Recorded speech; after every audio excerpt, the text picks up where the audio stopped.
Impact Fitness, Warner Robins, Georgia. It's Easter Sunday. Yes, I'm wearing a jacket because it's cold. Hope you guys have a great Easter despite the weather we're having. And come in Monday with a great attitude. Let's really crank it up this week. You know what time it is. This summertime is right around the corner. It's time to really get serious. Now, the mindset principle for this week, we wanted to go over something that we think is important. We feel that some of you get discouraged at times when, in all actuality, you're making progress. Okay, let me explain what I'm talking about. The best analogy I can give you for this is when they build a skyscraper building. Before they can go up, the first thing they have to do is build down and build a foundation so the thing won't tip over. Okay? Well, that's the same thing that you have to do when you start a good fitness program, nutrition program. And what I mean by that is when you first start working out, doing these kind of workouts, and you're actually eating like you're supposed to, 3 balanced meals, 2 healthy snacks, getting in that protein that maybe you haven't been getting in, and doing workouts that are resistance based, you're going to put on a little bit of muscle before you start shedding that body fat. But that's the foundation that you need to have so that you can continue to get results throughout your whole program. So a lot of times you'll see very commonly when people come in here and they start our program, not always, but it is pretty common for people to gain a couple pounds the first 4 weeks because they're putting on a little bit of muscle. And now once they have that foundation muscle, they can continue to burn the body fat off throughout the rest of the program, okay? So I don't want you guys to get discouraged if you gain a couple pounds, especially if it's muscle. And we know it's muscle if you're eating correctly and you're getting in here 3 to 4 times a week. Okay, so don't get discouraged. You're building that foundation because other programs all are based on weight loss alone.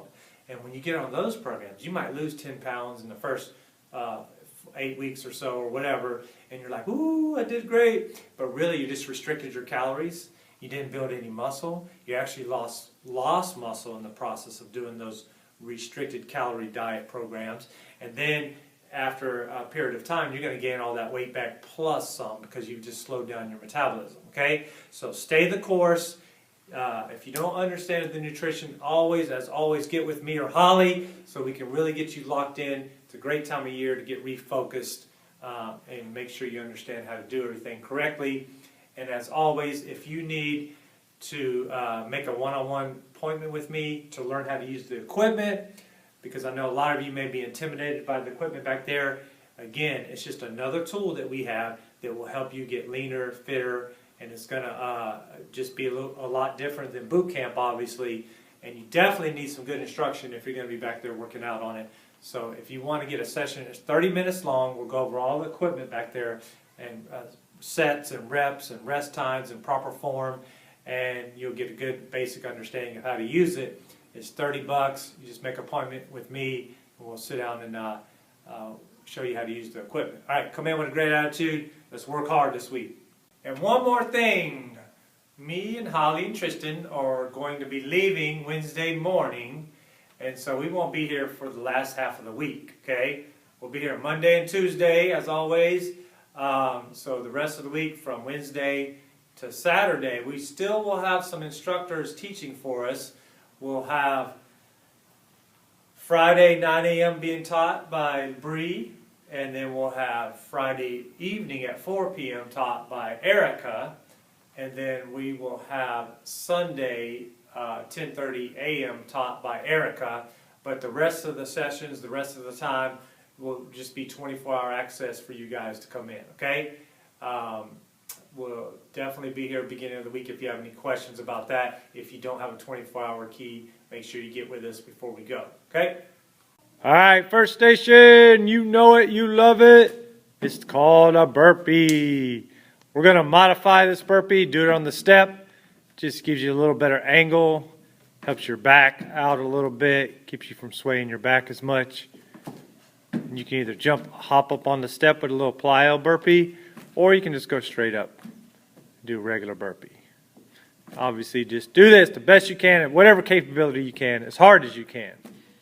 Second station, You're going to grab 2 dumbbells. They do not have to be very heavy for this one.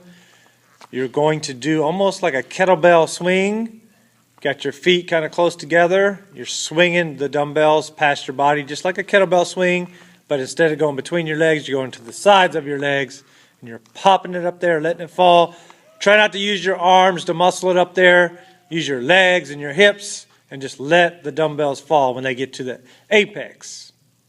All right, on the core trainer, we're going to take a little different approach. You're holding on to the core trainer. You're doing leg lifts. It's going to help you keep your back flat on the ground. Just go down as far as you can handle. If you can touch the ground, that's great. If not, stop a little bit before you get to the ground. And you don't even have to come up that far. Okay? There's one other modification if you can't do this. You can bend your legs and do a reverse crunch, where when you come up, see how she's getting her hips off the ground? So there's your modification. All right, we're going to do floor bridges on the straps this time. One leg is off, obviously. Notice how her toe is up, pushing through the heel. The other foot is firmly in the strap, pushing against the wall, pushing down on the strap. Gives you the ability to really get those hips up there. And you're just going to hold this position for the whole 30-second round. And then obviously switch sides for the next 30 seconds. Really try to get your hips up there as high as you can and lock it in for the whole time. All right, on the stability balls, you're going to do what's called a Superman. See how she's holding her right hand or left foot up in the air? Keep them up there, using your other foot and your other hand for balance. You're just going to lock this position in for the whole 30 seconds. Really get that hand up there. Keep that foot up there. Legs straight, arms straight. She's having trouble. Come on, lock it in. And then obviously you'll switch each 30 seconds. Ooh. All right, on the last station, in honor of Easter, we're going to do Peter Cottontail, hopping down the bunny trail. All right, hop, twist, and you can either do explosive hops where you really go far, or you can just do like she's doing, just going a little bit, twist. As you can see, it's very cardiovascular. There you go. There you go.